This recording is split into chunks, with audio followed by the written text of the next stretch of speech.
Trump ও নেতানিয়াহুর ভয়ঙ্কর হুমকির মাঝে ইরানের অন্তরে জ্বলে উঠেছে এক অনিশ্চিত আগুন। প্রতিটি কোণে যেন বিদ্যুৎ স্ফুলিঙ্গ।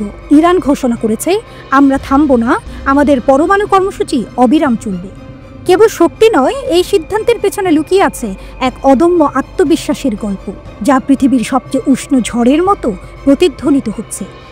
ইরানকে থামানো যাবে না, এই ঘোষণা দিয়ে ইরানের পররাষ্ট্র মন্ত্রণালয়ের মুখপাত্র ইসমাইল বাঘাই স্পষ্ট করে দিয়েছেন, যুক্তরাষ্ট্র ও ইসরায়েলের হুমকি তাদের পরমাণু কর্মসূচিকে বাধাগ্রস্ত করতে পারবে না। ইরানের শান্তিপূর্ণ পরমাণু কর্মসূচি বৈধ এবং আন্তর্জাতিক আইনসম্মত বলে দাবি করে তিনি বলেন, আমাদের কর্মসূচি চলমান থাকবে এবং কোনো শক্তি আমাদের পথরোধ করতে পারবে না। ইসমাইল বাঘাইয়ের মন্তব্যের আগে ইরানের বিরুদ্ধে শক্ত অবস্থানের ঘোষণা দিয়েছেন ইসরায়েলের প্রধানমন্ত্রী নেতানিয়াহু। মার্কিন পররাষ্ট্রমন্ত্রীর সঙ্গে যৌথ সংবাদ সম্মেলনে তিনি বলেন, যুক্তরাষ্ট্র ও ইসরায়েল একসঙ্গে কাজ করে ইরানের হুমকি মোকাবেলা করবে। যুক্তরাষ্ট্র ও ইসরায়েল এই হুঁশিয়ারির পরদিন এক সংবাদ সম্মেলনে ইরানের পররাষ্ট্র মন্ত্রণালয়ের মুখপাত্র ইসমাইল বাঘাই বলেন, তেহরানের পরমাণু কর্মসূচি চলমান থাকবে এবং যুক্তরাষ্ট্র কিংবা ইসরায়েল আমাদের পথরোধ করতে পারবে না। আপনারা একদিকে ইরানকে হুমকি দেবেন, অন্যদিকে সংলাপের কথা বলবেন, এটা কেমন নীতি? হুমকি ও প্রতিহুমকির মাঝে ইরানের আত্মবিশ্বাসে যেন এক অপরাজেয় সিংহাসন প্রতিষ্ঠিত হয়েছে। অন্য দেশের হুমকি, এগুলো তো কেবল শূন্য শব্দ, যেন বাতাসে ছড়িয়ে যাওয়া ধূলিকণা।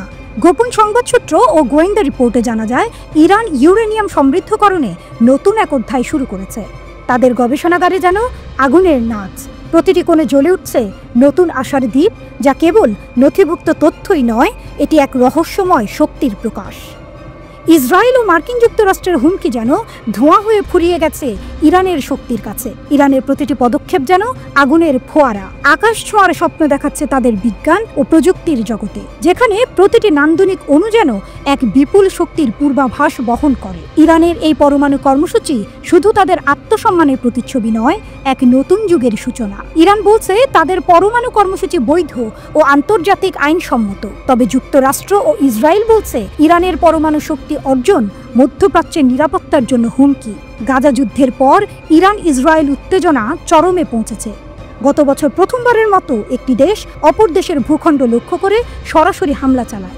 সম্প্রতি মার্কিন গোয়েন্দারা সতর্ক করে বলেছেন, ইসরায়েল 2025 সালের মাঝামাঝি ইরানের পরমাণু স্থাপনায় হামলা চালাতে পারে। এই হামলা ইরানের পরমাণু কর্মসূচিকে ধাক্কা দিতে পারে, তবে এটি মধ্যপ্রাচ্যে অস্থিরতা আরও বাড়িয়ে দেবে বলে মনে করছেন বিশ্লেষকরা।